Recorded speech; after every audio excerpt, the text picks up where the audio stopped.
outside. And even though the posters are shown saying put down the knives, most of them don't. They throw out little bins where they're supposed to be thrown, but the deaths are still getting closer to home.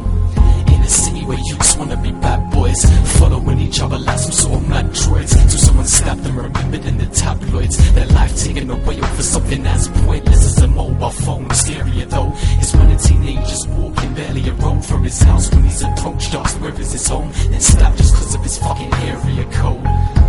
And the government haven't got a clue, not aware of half the shots or a lot of crews. Feds will look for hooded boys and stop a few, but ultimately they don't know what the fuck to do. Is it possible up to our altar, pray for them? Is he gonna be alright? We're doing everything we can. We need to stay as how was possible, we'll see that possible. Very sad that the young man has lost his life recently.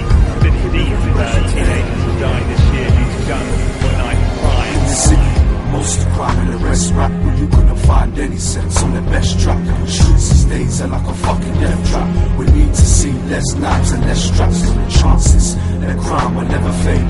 With each death just becomes more and more vague. I've even found myself now on stage for my own protection, carrying a blade, cause it seems that nothing else will guard me and stop myself becoming a victim, and it can't be the cops. One too many knives have scarred me to drop my defenses. Nowadays it's hardly a shock. Every week it's breaking news. Why is it that crime is taking use? Especially ones who are just making moves. No matter what we do, it keeps breaking through. Our country's downfall, we desperately see. If you resist, you'll get killed by your enemies, cause they're roaming the streets searching for casualties. Now a team, death for someone's destiny.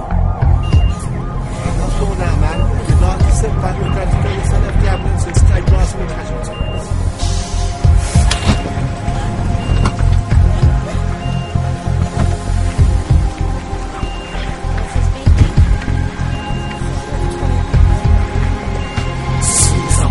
See, these daily sirens, there's never a day to remain in silence. Look on the news and it's mainly violence. Blamed on parents who fail in guidance, but people just sit up in their blocks getting worse. Always thinking of crime and all the glocks getting burst. So they themselves become what they first watch, sitting nursery kids. Bad examples could reconstruct in reverse to what you used to do. See where you were just caught and submersed in the crime around you. Today's kids watching impersonate, but take the hate to the next notch till it swerves out of control for good. Now it's got to the verge where this city is seeming to get colder every week. We shouldn't have to look over our shoulder every street, just as a mum shouldn't need someone to hold her as she weeps, while her son's lifeless body's getting colder every beat. Cause some prick went out with a kitchen knife, got retaliated by a victim which enticed him to stab him through his chest, leave him twitching lifeless. Dead for the doctors could even stitch him twice. And as an outsider you may not see the gravity till it's someone you love and becomes reality. When you see how this shit needs to change radically, cause they died over a fucked up mentality.